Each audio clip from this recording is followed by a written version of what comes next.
estudantes do 7º ano. Como vocês estão? Espero em Deus que estejam bem, vocês e suas famílias. Eu sou a professora Ana Valéria, professora de matemática, e hoje vou corrigir junto com vocês o material impresso que vocês receberam. Vamos para a nossa primeira aula?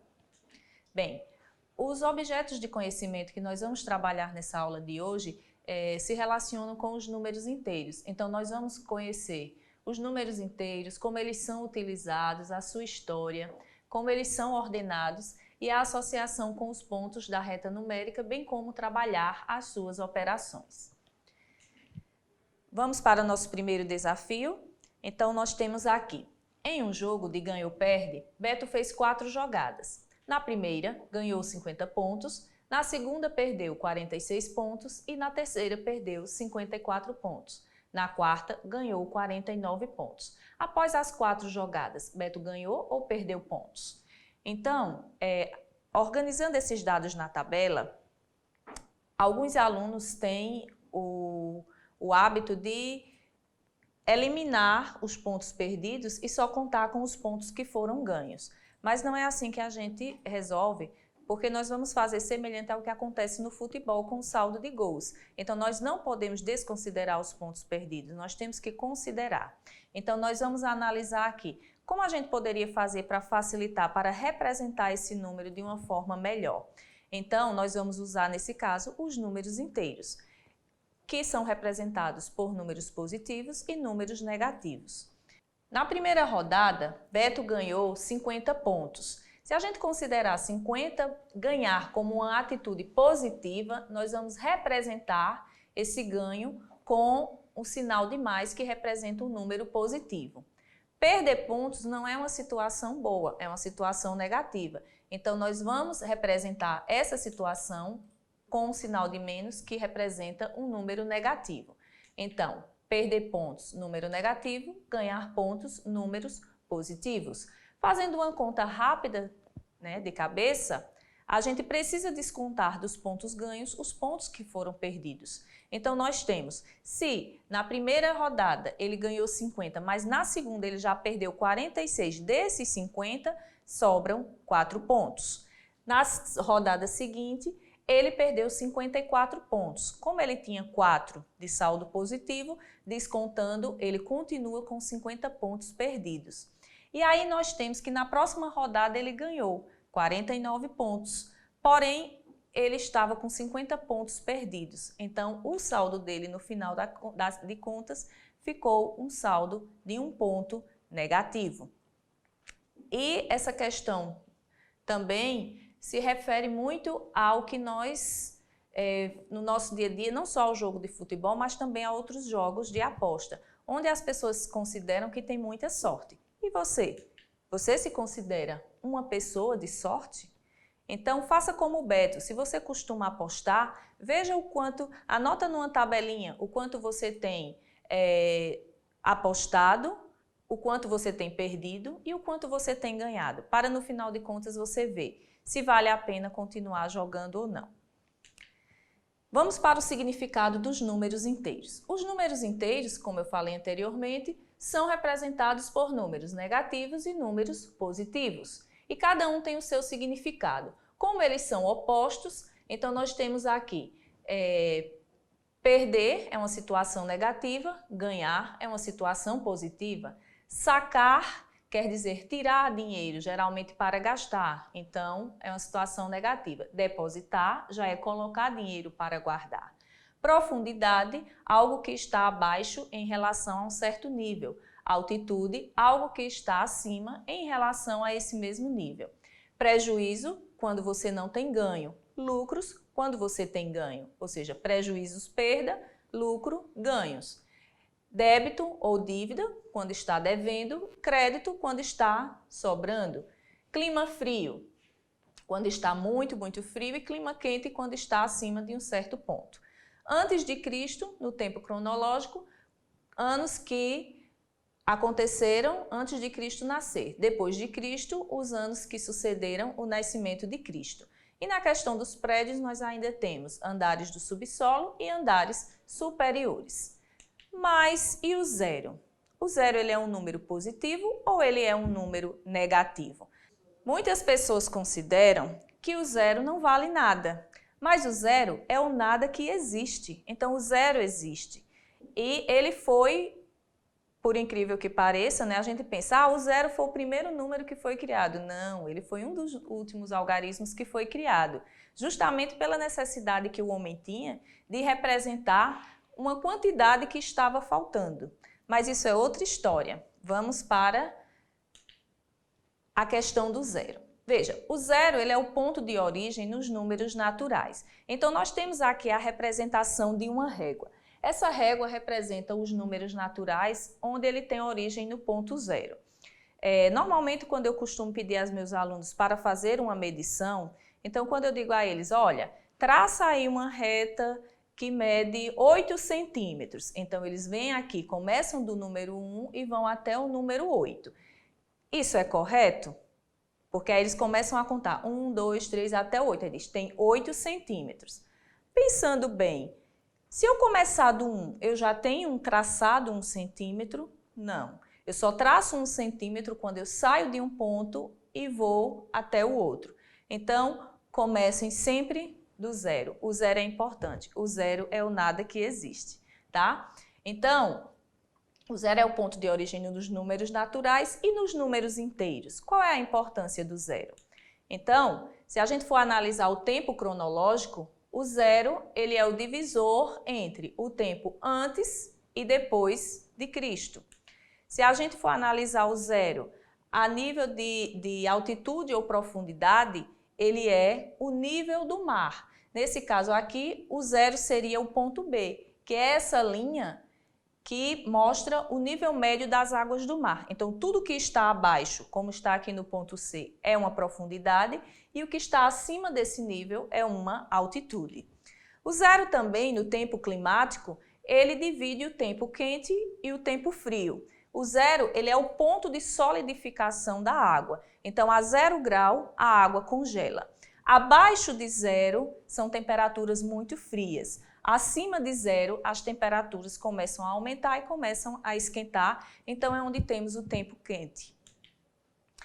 Vamos analisar agora essa outra questão em relação aos números inteiros. Então, nós temos aqui, analise. O senhor José estava com alguns sintomas da Covid-19 e precisou se deslocar para um hospital da cidade de Caruaru em busca da realização do teste rápido para o diagnóstico da doença. Ao chegar no hospital, a enfermeira encaminhou para o primeiro andar e quando ele entrou no elevador, percebeu que no painel indicava os andares por meio de números. O térreo, por exemplo, era indicado pelo número 0, enquanto os andares acima do térreo são representados por números positivos e os andares abaixo, no subsolo, por números negativos. O senhor José estava no térreo. Ao entrar no elevador, no primeiro momento, então se vocês observarem, o térreo ele está sendo representado aí na reta ao lado do painel do elevador pela bolinha vermelha, né? É um andar que a gente considera um andar 0. E aí, seu José entrou por este andar e no primeiro momento ele apertou no painel o primeiro subsolo. Que número corresponde a este andar? Então, como nós vimos anteriormente, subsolo é o que está abaixo do solo, ou seja, abaixo do térreo. E se o térreo representa o ponto 0, o andar que está abaixo do 0 é representado pelo número menos 1. Em seguida, o senhor José apertou no painel o número 0. Em qual andar ele chegou? Como nos diz o texto, o 0 é o andar térreo. Para chegar ao andar desejado, que é o primeiro andar, ele precisa apertar no painel o menos 1 ou o mais 1. Como o primeiro andar ele é um andar superior, então, como o seu José, ele precisa ir para o andar superior, ou seja, acima do 0. Então, acima do 0 nós temos o mais 1. Então, ele deveria apertar no painel o número 1. Então, aí nós temos a ilustração de 2 prédios, onde representa a situação anteriormente descrita, não é? Seu José entrou pelo andar térreo, foi para o subsolo e depois ele teve que apertar o +1 para voltar para o primeiro andar. É comum em prédios o andar térreo ser o andar de entrada das pessoas, o andar do subsolo serem as garagens e os andares superiores os apartamentos. Vamos para o nosso segundo problema. Supondo que em um dia do período de pandemia, os termômetros da cidade de Caruaru mostrassem uma temperatura de 16 graus Celsius ao amanhecer. No período da tarde, a temperatura subisse 5 graus Celsius e à noite a temperatura caísse 7 graus Celsius. Então a letra A pergunta, qual foi a temperatura na cidade de Caruaru durante a tarde e à noite? Então vamos analisar. Se pela manhã a temperatura era de 16 graus Celsius e à tarde a temperatura subiu 5 graus, então ela aumentou 5 graus. Se aumentou, nós temos aí uma adição, onde eu tenho 16 mais 5, 21 graus positivos. E à noite? À noite a temperatura já variou, caindo um pouco. E a temperatura caiu 7 graus. Se caiu, eu vou diminuir dos 21 que tinha. Então, 21 menos 7, à noite fazia 14 graus positivos. A letra B pergunta, no período da tarde, de acordo com a temperatura na cidade de Caruaru neste dia, foi de calor ou de frio? Então, 21 graus é uma temperatura que nem é muito quente, nem é muito frio, mas a gente pode dizer que fez mais calor do que à noite. Já à noite, como a temperatura caiu, fez 14 graus, então à noite, no período da noite, fez mais frio.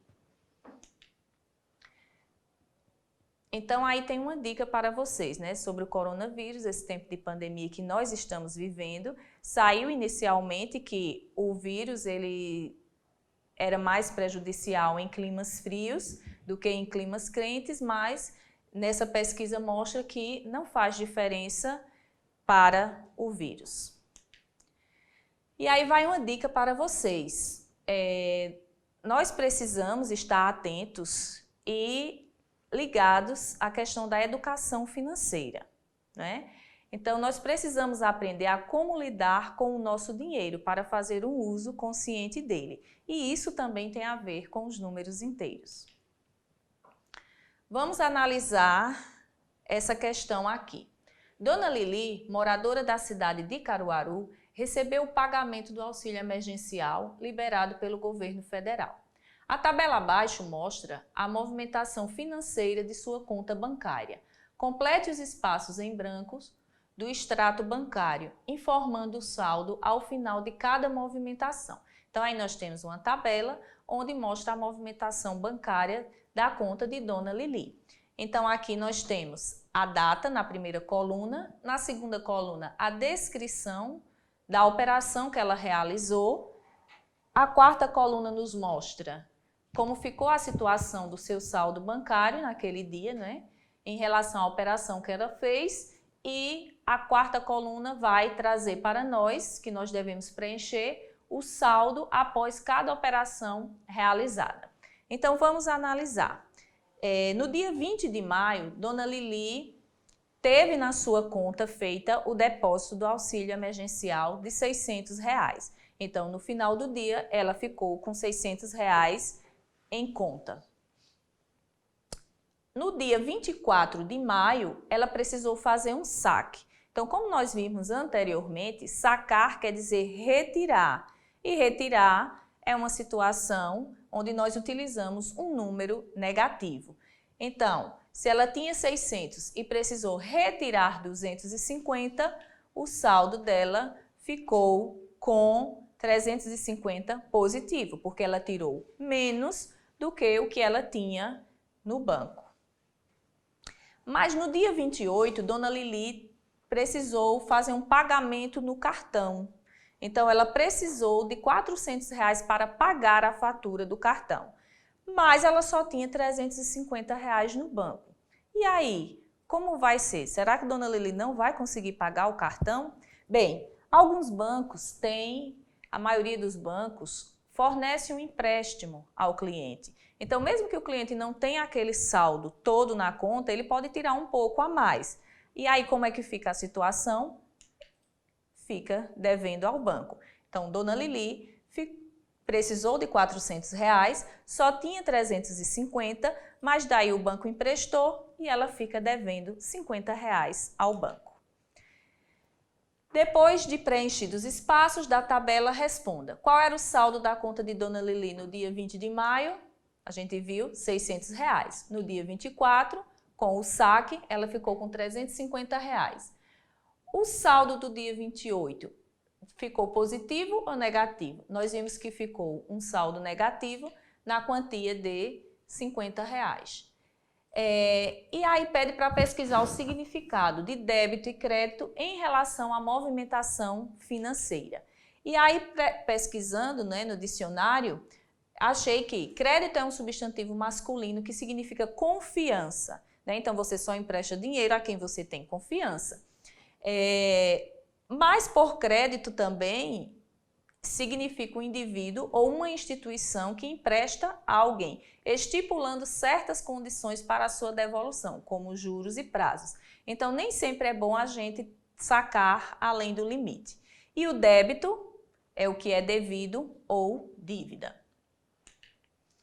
E para concluir nossa aula de hoje, nós temos aqui a representação dos números inteiros no seu conjunto, né? Então, antes, enquanto nós só trabalhávamos com os números naturais, que como a gente viu na régua, inicia com o 0 e vai aumentando 1.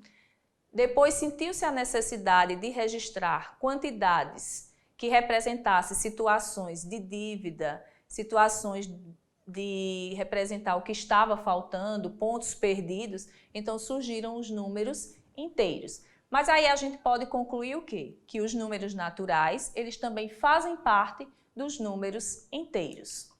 Por enquanto é só. Por hoje é só, nós vamos ficar por aqui. Em breve nós temos mais, porque ainda vai continuar a correção da apostila. E até a próxima aula. Tchau!